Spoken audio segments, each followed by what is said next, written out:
दीर्घ आयुषम बलम सुखम आरोग्यम परमम भाग्यम स्वास्थ्यम सर्वार्थ साधनम। अर्थात योग व्यायाम से हमें अच्छा स्वास्थ्य मिलता है, सामर्थ्य मिलता है और लंबा सुखी जीवन मिलता है। हमारे लिए स्वास्थ्य ही सबसे बड़ा भाग्य है और अच्छा स्वास्थ्य ही सभी सफलताओं का माध्यम है। भारत के ऋषियों ने भारत में जब भी स्वास्थ्य की बात की है तो इसका मतलब केवल शारीरिक स्वास्थ्य नहीं रहा है।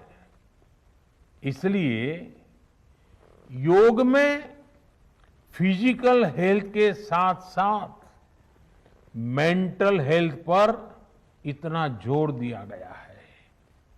जब हम प्राणायाम करते हैं, ध्यान करते हैं, दूसरी यौगिक क्रियाएं करते हैं तो हम अपनी अंतर चेतना को अनुभव करते हैं।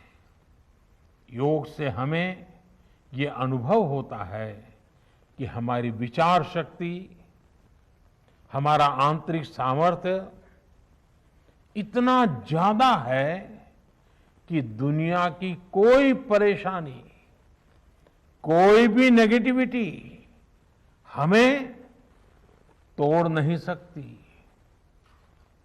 योग हमें स्ट्रेस से स्ट्रेंथ की ओर और नेगेटिविटी से क्रिएटिविटी का रास्ता दिखाता है।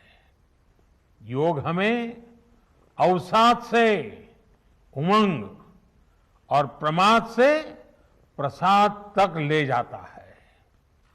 Friends, yoga tells us that so many problems might be out there, but we have infinite solutions within ourselves. We are the biggest source of energy in our universe.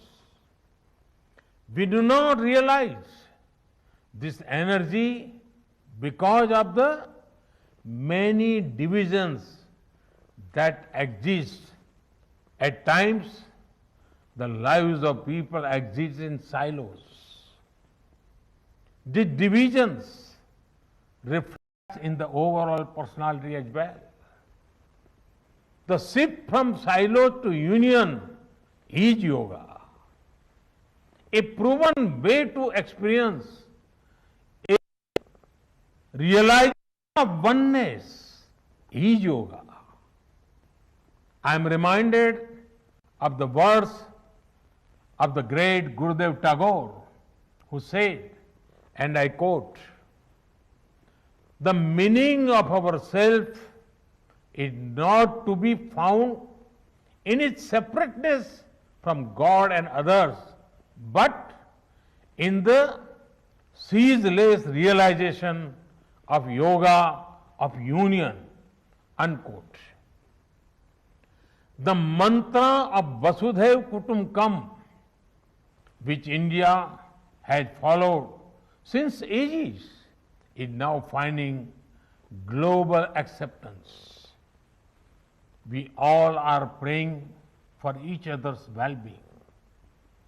If there are threats to humanity, yoga often gives us a way of holistic health. Yoga also gives us a happier way of life. I'm sure yoga will continue playing its preventive as well as positive role in healthcare of masses. साथियों, जब भारत ने United Nations में अंतर्राष्ट्रीय योग दिवस का प्रस्ताव रखा था तो उसके पीछे यही भावना थी कि योग विज्ञान पूरे विश्व के लिए सुलभ हो।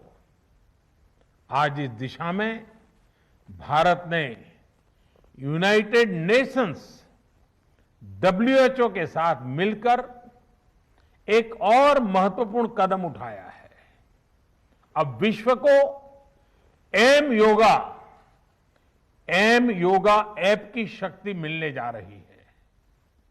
इस ऐप में कॉमन योगा प्रोटोकॉल के आधार पर योग प्रशिक्षण के कई वीडियोस दुनिया की अलग अलग भाषाओं में उपलब्ध होंगे। ये आधुनिक टेक्नोलॉजी और प्राचीन विज्ञान के फ्यूजन का भी एक बेहतरीन उदाहरण है। मुझे पूरा विश्वास है एम योगा ऐप योग का विस्तार दुनिया भर में करने और वन वर्ल्ड वन हेल्थ के प्रयासों को सफल बनाने में बड़ी भूमिका निभाएगा।